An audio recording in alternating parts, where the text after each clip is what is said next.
नमस्कार, बहुत बहुत स्वागत है आपका। विंध्या टाइम्स में हाजिर हुए हैं दोपहर तक की दो बड़ी खबरों को लेकर। बात कर लेते हैं पहली खबर की, जहां मध्य प्रदेश में 3 बार तलाक बोलकर शादी तोड़ना यानी ट्रिपल तलाक देना कानूनन अपराध होने के बाद भी ये बंद नहीं हो रहा है। आपको बता दें कि ग्वालियर में एसपी ऑफिस की जन सुनवाई में एक ऐसा ही मामला सामने आया जिसने इस सच को उजागर किया।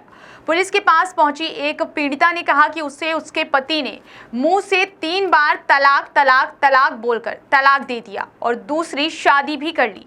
पीड़िता ने कहा कि वो पिछले 1 साल से भटक रही है, लेकिन कहीं कोई सुनवाई नहीं हो रही। जिसके बाद ग्वालियर पुलिस के पास पहुंची शिवपुरी निवासी रेशमा ने बताया कि उसकी शादी 2017 में लक्ष्मीपुरम बहोड़ापुर ग्वालियर निवासी अन्नू खां के साथ सम्मेलन में हुई थी। उसकी एक 4 साल की बेटी है। पिछले साल पीड़िता ने पति से उसे ट्रिपल तलाक इसलिए दे दिया क्योंकि बेटा नहीं बेटी पैदा हुई थी। रेशमा ने कहा कि तलाक के बाद मुझे घर से निकाल दिया गया और दूसरी शादी कर ली।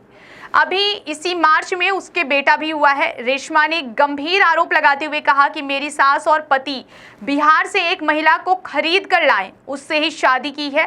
रेशमा ने अपने अन्नू खां पर घर में लड़कियों को लेकर आने के भी गंभीर आरोप लगाए। रेशमा ने कहा कि ट्रिपल तलाक भले ही अपराध है, लेकिन मेरे पति ने कहा कि वो कोई कानून नहीं मानता और उसने मुझे मुंह से तलाक देकर दूसरी शादी कर ली। अब मैं 1 साल से यहाँ वहाँ भटक रही हूँ। उसने कहा कि शिवपुरी से उसे बार बार यहाँ आना पड़ता है, लेकिन पुलिस उसकी मदद नहीं कर रही है।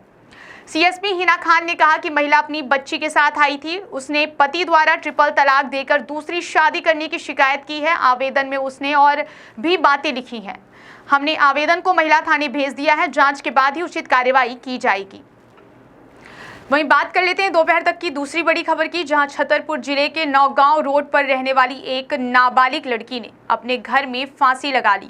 बताया गया है कि लड़की पड़ोस के घर में रहने वाले युवक की छेड़खानी से परेशान थी और सोमवार की शाम को उस युवक ने लड़की तथा उसके भाई को घर में घुसकर धमकी भी दी थी। बहरहाल पुलिस ने पंचनामा बनाकर शव को पीएम के लिए भेजा और मामले की जांच शुरू कर दी है।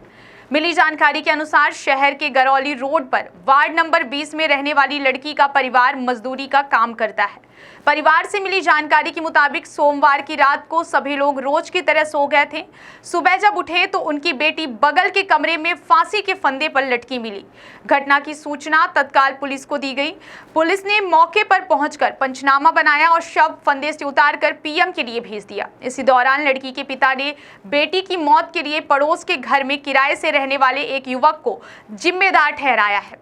वहीं अब पिता का आरोप है कि युवक लंबे समय से उसकी बेटी को तंग कर रहा था, जिससे त्रस्त होकर उसकी बेटी ने फांसी लगा ली है। पिता ने यह भी बताया कि सोमवार की दोपहर में जब उनकी बेटी अपने स्कूल से घर लौट रही थी, तभी युवक ने रास्ते में उसके साथ छेड़खानी की। इसके बाद शाम के समय सूना घर पाकर युवक उसके घर में घुसा और बेटी के साथ ज्यादती की। इसी बीच लड़की का छोटा भाई वहां आ गया और आरोपी बाल मुकुंद के साथ उसका विवाद हुआ। विवाद के बीच में युवक ने भाई बहन को धारदार हथियार दिखाकर धमकी भी दी और भाग गया। मृतका के पिता ने आरोपी युवक पर आत्महत्या के लिए उकसाने और का मुकदमा दर्ज किए जाने की मांग की है। बहुत बहुत धन्यवाद।